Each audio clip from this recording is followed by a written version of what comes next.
This is a test of the NOAA Weather Radio Alert System.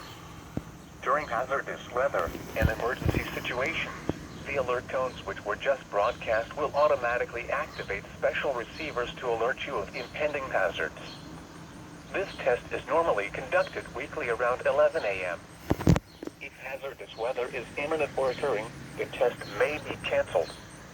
To provide the most consistent warning service possible, the alert tones will only be activated for the following counties in the KXI79 listening area in Illinois: Montgomery, Bond, Fayette, and Macoupin. If your receiver was tone activated, the alert function will automatically reset after the test. This concludes our test for this week, and we will now resume normal programming. Thank you.